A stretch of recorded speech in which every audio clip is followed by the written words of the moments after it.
చెప్పేసి దాన్ని 500 కోట్ల రూపాయలకి కుదించటం, 500 కోట్ల రూపాయలు మళ్ళా తిరిగి 350 కోట్ల రూపాయలు కుదించటం, మళ్ళా తిరిగి 350 కోట్లని 125 కోట్ల రూపాయలకు కేటాయించడం జరిగింది. అంటే చివరికి 1200 కోట్ల రూపాయల నుంచి 125 కోట్ల రూపాయలకి ఫైనల్ చేస్తూ మంగళగిరి నియోజకవర్గానికి అభివృద్ధి పనుల నిమిత్తం జీవో ఇచ్చి, తర్వాత అడ్మినిస్ట్రేటివ్ శాంక్షన్ కూడా ఇచ్చిన తర్వాత స్థానిక అధికారులతో కలిసి మేము టెండర్లకు వెళ్ళటం, మంగళగిరి నియోజకవర్గంలో స్థానికంగా ఉన్నటువంటి నేను కానీ ఇక్కడ పనిచేస్తున్నటువంటి అధికారులు ఎవరూ కూడా పైసా కూడా లంచం తీసుకోరు అని చెప్పి తెలిసినటువంటి కాంట్రాక్టర్లు టెండర్లు వేయటం.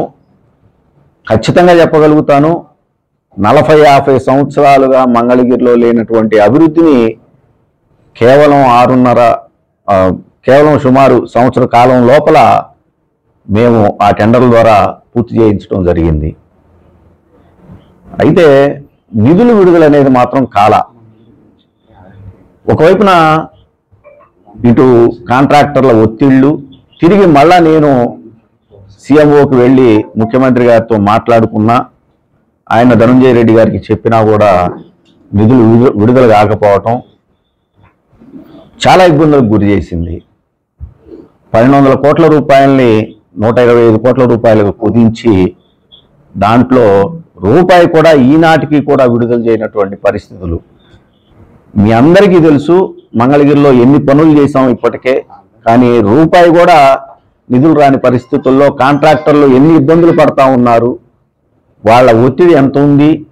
నేను సుమారు 7-8 కోట్ల రూపాయలు బయట నుంచి అప్పులు తీసుకొచ్చి మరి కాంట్రాక్టర్లకి సర్దినటువంటి పరిస్థితులు కూడా అందరికీ తెలుసు.